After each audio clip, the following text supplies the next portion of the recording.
या वाकई में चमत्कार करने की इनमें शक्ति थी, तो भागा काहे को, रुकता ना वहीं पे, वहां पता लग जाती उसे औकात, उसी दिन नंगा हो जाना था। और नंगा वो हो भी चुका कि कोई चमत्कार नहीं हो सकता, कोई चमत्कार नहीं कर सकता। और इसीलिए डर के भागा कि अब तक जो तेरी दुकान चल रही थी, यह जनता के सामने जब होगा और जनता के सामने नंगा हो जाएगा तो तेरी दुकान पर ताला लग जाएगा। कि ये संविधान में भी प्रावधान है कि देश में वैज्ञानिक सोच का विकास किया जाएगा। ये देश इस संविधान में, भारत के संविधान में है।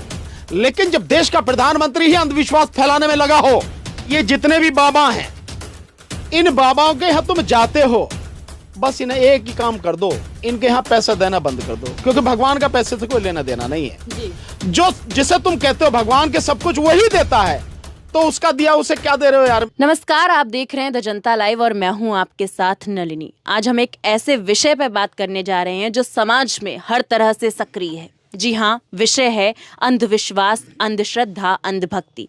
कि किस तरीके से हमारा समाज जो है, आज भी 21वीं सदी में हम खड़े हैं, लेकिन हमारा समाज आज भी उसी चीज में है कि बाबाओं की श्रद्धा में जाते हैं, चमत्कार देखते हैं, जय बाबा की लगातार हमारे देश में अलग अलग बाबाओं की पोल खुलती रहती है, मगर फिर भी हमारे देश की जो जनता है वो बाबाओं के झांसे में आ जाती है। आखिर क्या कह के ये बाबा उनको झांसे में लेते हैं, ये भी आपको इस रिपोर्ट में बताएंगे। सबसे पहले मैं स्वागत करना चाहूँगी सुप्रीम कोर्ट के अधिवक्ता भानु प्रताप जी का, जो आज इस विषय में हमारे साथ बातचीत के लिए मौजूद हैं। सर, स्वागत है आपका हमारे चैनल में। बीते दिनों नागपुर, जिसे पोल खोल शहर के नाम से जाना जाता है, बता दूं कि पोल खोल शहर के नाम से क्यों जाना जाता है, क्योंकि नागपुर ही एकमात्र ऐसा शहर है जो इन सारी ढोंगी बातों को और अवैज्ञानिक चीज़ों को कहीं ना कहीं चैलेंज करता है। नागपुर में स्थित, महाराष्ट्र में स्थित श्याम मानव जी, जो कि एक संस्था चलाते हैं जिसका नाम है अखिल भारतीय अंधश्रद्धा निर्मूलन समिति, उसके तहत ऐसे जितने भी बाबा हैं जो ये कहीं ना कहीं दावा करते हैं कि हम चमत्कार करेंगे, हम चमत्कार से आपकी ज़िंदगी बदल देंगे, उनको वो चैलेंज करते हैं कि आप एक चमत्कार, छोटे से छोटा चमत्कार करके दिखाइए। अगर आपने चमत्कार दिखा दिया तो 30 लाख की इनामी राशि हम देंगे। हाल फिलहाल में ही बागेश्वर धाम के बड़े ही प्रसिद्ध बाबा, जी हाँ, बात हम कर रहे हैं बागेश्वर धाम के धीरेन्द्र शास्त्री की, जो दावा करते हैं कि उनके चमत्कारी जो शिविर जब लगेंगे तो वो लोगों का बिना जाने किसी भी रैंडम इंसान का नाम बता देंगे, उसका नंबर बता देंगे, उसके घर में रखी चीज बता देंगे। तो आखिर ऐसा क्या हुआ कि उनको वहां से भागना पड़ा? नागपुर शहर में उनका शिविर था, 7 दिन में शिविर खत्म करके वो राम कथा खत्म करके वापस आ गए, लेकिन उन्होंने चमत्कारी शिविर नहीं लगाया। क्यों? क्योंकि उनको मानव सर द्वारा एक चैलेंज मिल गया था। क्या लगता है सर, डर के वहां से भागे वो? और अगर डर के भागे तो क्यों भागे? नहीं, डर के इसीलिए भागे कि उसे मालूम है कि चमत्कार वगैरह कुछ नहीं होता है। ये केवल लोगों को मूर्ख बनाने का एक धंधा है। जितने भी ये चमत्कार वगैरह सब दिखाने की बात होती है, और जिन लोगों के विषय में कि इसका नाम बता दो, इसका पता बता दो, इसके घर में सामान दिखा दो, वो उन्हीं के लोग होते हैं। वो बीच में खड़े कर दिए जाते हैं लोगों के बीच में, और उन्हीं में से बोलते हैं। पूरा सब कुछ, पूरी पटकथा लिखी हुई होती है जी। तो सच यही है। और जो भी पढ़ा लिखा समझदार व्यक्ति है, जो भी तर्कशील व्यक्ति है, वो व्यक्ति जानता है कि सच्चाई क्या है। तो पहले तो आपकी तरफ से, आपके चैनल के माध्यम से मैं आदरणीय श्याम मानव साहब को, उनके संगठन को, उनकी पूरी टीम को बधाई देना चाहता हूं कि इस देश में वो इतना महान कार्य कर रहे हैं। लोगों का ध्यान आकर्षित करके लोगों को समझाने की कोशिश कर रहे हैं कि ये जितने भी बाबा हैं ये ढोंगी हैं, इसके अलावा कुछ नहीं है। और इन ढोंगी बाबाओं के जाल में लोगों को नहीं फंसना चाहिए। अंधविश्वास से मुक्त करने के लिए, अंधविश्वास का भंडाफोड़ करने के लिए श्याम मानव जी जो काम कर रहे हैं, मेरी तरफ से उनको बहुत बहुत बधाई, ढेरों बधाई।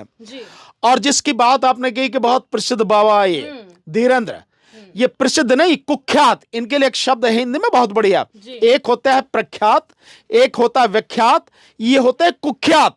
तो ये कुख्यात हैं जो केवल एक धर्म विशेष के लिए लोगों को मूर्ख बनाने का काम करते हैं। और चमत्कार के नाम पर, अगर वाकई में चमत्कार होता है या वाकई में चमत्कार करने की इनमें शक्ति थी, तो भागा काहे को, रुकता ना वहीं पे, वहां पता लग जाती उसे औकात, उसी दिन नंगा हो जाना था। और नंगा वो हो भी चुका कि कोई चमत्कार नहीं हो सकता, कोई चमत्कार नहीं कर सकता।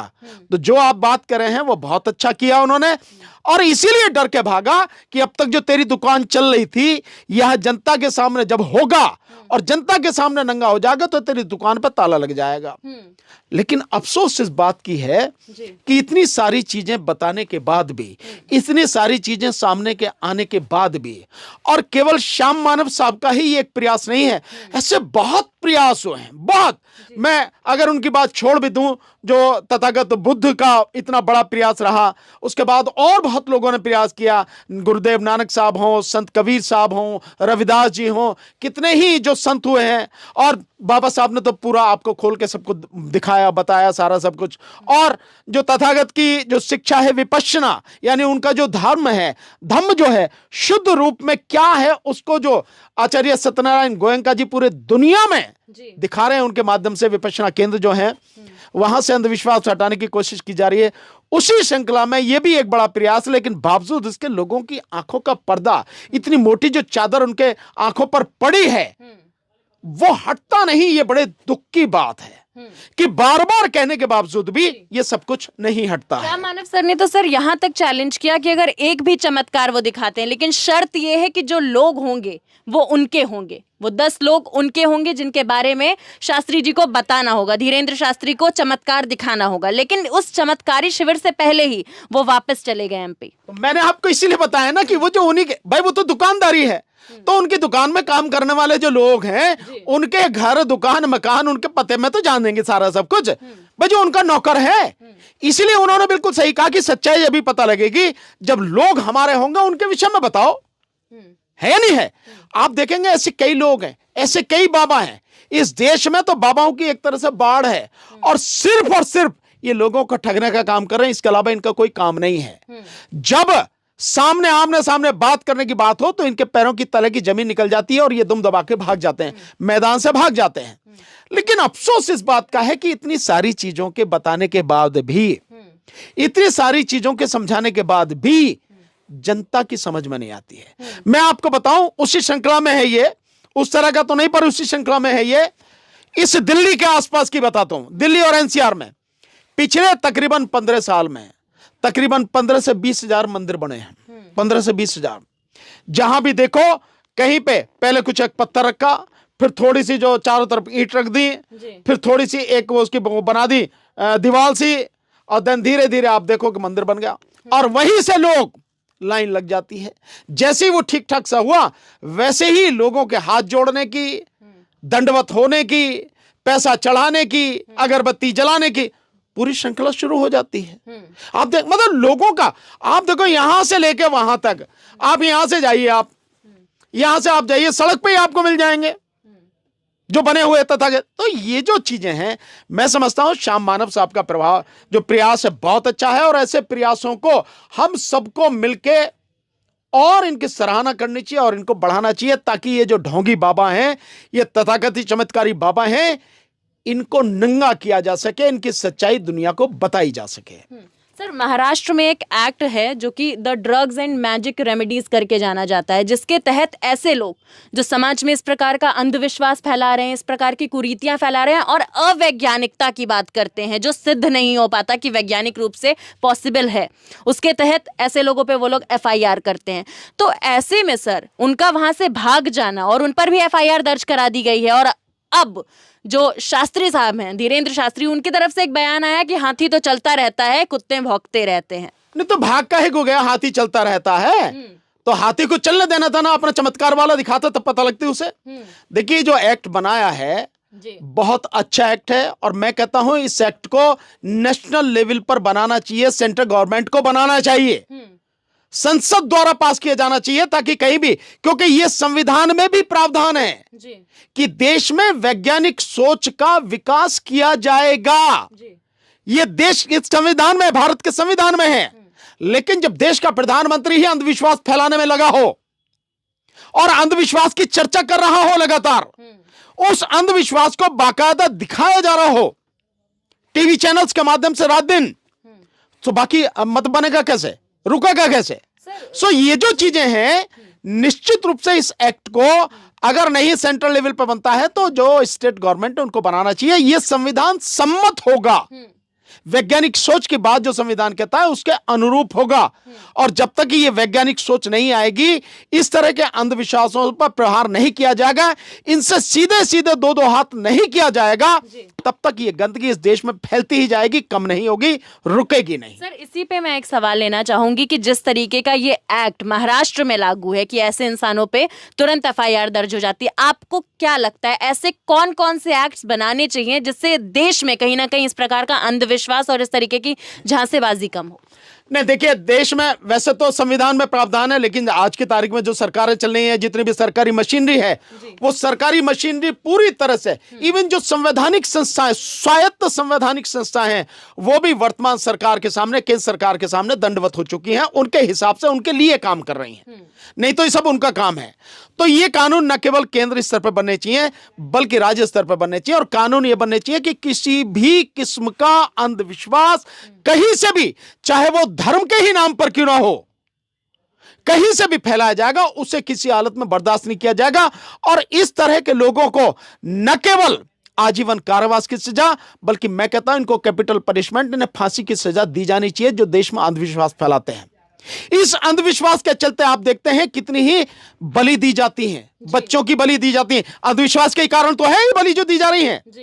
और आज भी देश के मंदिर कुछ ऐसे हैं जहां पे इस तरह की प्रथा है, आप देखें। सो ये जो सारी चीजें हैं, इस अंधविश्वास को रोकना बहुत जरूरी है। देश में वैज्ञानिक सोच पैदा करना, उसको बढ़ाना, उसका विकास करना, न केवल देश के लिए बल्कि मानव जाति के विकास के लिए, पूरी दुनिया के लिए, प्राणी मात्र के लिए बहुत जरूरी है और बहुत ही अच्छा है, तभी होगी। इसलिए इस तरह की जो भी जहां सोच हो अंधविश्वास के प्रति, और दूसरा धार्मिक अंधविश्वास जहां फैलाया जाता है, इन सब के विषय में कठोर कार्रवाई होनी चाहिए, कानून बनने चाहिए। संविधान ने यद्यपि आपको आपके अपने धर्म को मानने का अधिकार दिया है, लेकिन संविधान ने कहीं यह नहीं कहा कि आप अंधविश्वास को बढ़ावा देंगे, बल्कि अंधविश्वास को दूर करने के लिए, अंधविश्वास पर रोक लगाने के लिए सरकार की ड्यूटी बताई है। ये सारी स्थिति है, तो इन सब चीजों को देखना चाहिए। लेकिन अफसोस यही है कि सरकारें जब इस तरह की आ जाती हैं, प्रधानमंत्री ही जब इस तरह की नौटंकी कर रहे हैं, तो फिर कैसे खत्म होगा? मानो सर ने भी कहा है कि राम कथा कहना गलत नहीं है, आपको संविधान यह आजादी देता है कि आप राम कथा सुनाइए, आप अपने मन का धर्म चूज करिए, लेकिन अवैज्ञानिक अगर कोई भी बात होगी, अंधविश्वास फैलाने वाली अगर कोई भी बात होगी, तो वो संविधान से बाहर जाए। निश्चित रूप से। देखिए, इस देश में अंधविश्वास फैलाएगा, और अफसोस इस बात का कि इस देश के कितने ही लोगों ने उस अंधविश्वास में हिस्सा लिया। आपने गणेश द्वारा दूध पीने की बात सुनी थी, कई 3-4 साल पहली बात होगी ये, एग्जैक्ट मुझे मालूम जब हुआ था, तो ये सब क्या था? अंधविश्वास था ना। अंधविश्वास फैला, कितनी जबरदस्त तरीके से फैला, और ये इसी तरह से लगातार फैल रहा है, लगातार बढ़ता चला जा रहा है ये जो चीजें हैं। सो इनको रोकना बहुत जरूरी है, न केवल देश के विकास के लिए, दुनिया के विकास के लिए, संपूर्ण मानव जाति और प्राणी मात्र के विकास के लिए। किसी भी किस्म का अंधविश्वास हो, उस पर रोक लगाना, और अगर कानून के माध्यम से रोक लगे तो बहुत अच्छी बात है। नहीं तो ऐसी शिक्षा पद्धति होनी चाहिए इस देश में जिससे अंधविश्वास दूर हो जाए। और हकीकत में अगर मैं आपको बताऊं, इस सिस्टम को जिससे यह अंधविश्वास दूर होगा, जड़ से खत्म होगा, इसे खत्म करने का कोई प्रयास नहीं करता। सब जितने भी सत्ता में लोग हैं, ये सब चाहते हैं कि लोग अंधविश्वास में डूबे रहें, अनपढ़ रहें, गंवा रहें, आपस में लड़ते रहें, अशिक्षित रहें, एकजुट ना हो, ये चाहते हैं। अन्यथा तो ये सरकार की ही ड्यूटी थी इसको करना, और इसको खत्म एजुकेशन सिस्टम में सुधार करके किया जा सकता है। इस देश के एजुकेशन सिस्टम को दुनिया में सबसे बढ़िया जो हो सकता है वो बना दो। इस देश के हर व्यक्ति को एजुकेशन दे दो, और वो एजुकेशन जो है राजधानी के स्तर से लेकर दूर दराज के गांव इलाके तक बिल्कुल एक जैसे होनी चाहिए। ये अलग अलग नहीं होनी चाहिए कि कॉन्वेंट स्कूल में अलग, पब्लिक स्कूल में अलग, और गवर्नमेंट स्कूल में अलग, और आपके कारपोरेशन के स्कूल में अलग, सेंट्रल स्कूल में अलग। नहीं, सब जगह एक जैसी शिक्षा, बेस्ट शिक्षा, और बिल्कुल आखिर तक पहुंचा दीजिए, और उसको लागू करके देखिए, अंधविश्वास सब खत्म हो जाएगा। और इस अंधविश्वास को दूर करने के लिए जो सबसे कारगर एक विधा है, जो सबसे कारगर एक विद्या है, शिक्षा है, वो है तथागत बुद्ध का रास्ता और विपश्यना। विपश्यना को इस एजुकेशन सिस्टम में आप पूरी तरह से लागू कर दीजिए, देखेंगे कि जब बच्चा पढ़ के आएगा, शुरू से जो बच्चा चलता है पहली क्लास से पढ़कर और आगे जब ग्रेजुएट होकर निकलेगा, अपने आप ये जितनी भी गंदगी है ना, ये अंधविश्वास की सब दूर हो जाएंगी। कि कहने की जरूरत, सब दूर हो जाएंगे, लेकिन कोई करना नहीं चाहता, क्योंकि लोगों की राजनीति इसी बात पे चलती है। जो कहा जाता है ना कि शिक्षा वो माता का दूध है, जो आपने पी लिया तो आपकी जिंदगी सफल हो जाएगी। देखा आपने कि सुप्रीम कोर्ट के अधिवक्ता की क्या बात थी, कानूनी क्या बातचीत थी हमारे साथ कि अंधविश्वास से कैसे निकले। मेरी गुजारिश है मेरे तमाम दर्शकों से, ये बात सिर्फ जलेबी बाबा या धीरेन्द्र शास्त्री इनके बारे में नहीं है, हर उस बाबा के बारे में है जो समाज में अंधविश्वास फैला रहा है। इस तरीके के अंधविश्वास से दूर रहिए, इस तरीके की कुरीतियों से दूर रहिए। आप एक चीज़ समझ जाइए कि अगर आप शिक्षित हो जाते हैं तो आप खुद इन चीज़ों से दूर रहेंगे। बाकी एक और चीज़ मैं आप सभी से कहना चाहूँगी कि आप जिस तरीके के झांसा में इन बाबाओं के आ जाते हैं कि घर जाइए और चीनी के डब्बे में पैसे रखिए, पैसा आने लगेगा, कृपा आने लगेगा, ऐसा नहीं होता है। वो कहते हैं ना कि हम जिस चीज़ को जितना ज़्यादा सोचते हैं, मैनिफेस्ट करते हैं, वो हमारे साथ अपने आप होने लगती है। कहते हैं ना पॉजिटिव सोचिए तो पॉजिटिव होने लगता है। ये सिर्फ सोच का खेल है। अगर आपकी ज़िंदगी वाकई कोई सफल बना सकता है तो ऐसा कोई चमत्कारी बाबा नहीं, बल्कि आपका मन बना सकता है, आपका तन बना सकता है, आपकी शिक्षा बना सकती है। एक और चीज, जी सर, ये जितने भी बाबा हैं, इन बाबाओं के यहाँ तुम जाते हो, बस इन्हें एक ही काम कर दो, इनके यहाँ पैसा देना बंद कर दो, क्योंकि भगवान का पैसे से कोई लेना देना नहीं है जी। जो जिसे तुम कहते हो भगवान के सब कुछ वही देता है, तो उसका दिया उसे क्या दे रहे हो यार मेरे। बस पैसा देना बंद कर दो, इन मंदिरों में पैसा देना बंद कर दो, अपने आप आपको सारी सच्चाई पता लग जाएगी, सारी, कुछ ही दिनों में, और तब आप तय कर लेना क्या सही है क्या गलत है। तो इस प्रकार के अंधविश्वास से दूर रहिए, बचिए, इस प्रकार के पाखंड से बचिए और शिक्षित करिए खुद को, खुद के समाज को शिक्षित करिए, ताकि शिक्षा के जरिए आप इस तरीके के पाखंड से बच सकें। तो फिलहाल के लिए इस रिपोर्ट में बस इतना ही। ऐसी ही खबरों के लिए देखते रहिए द जनता लाइव।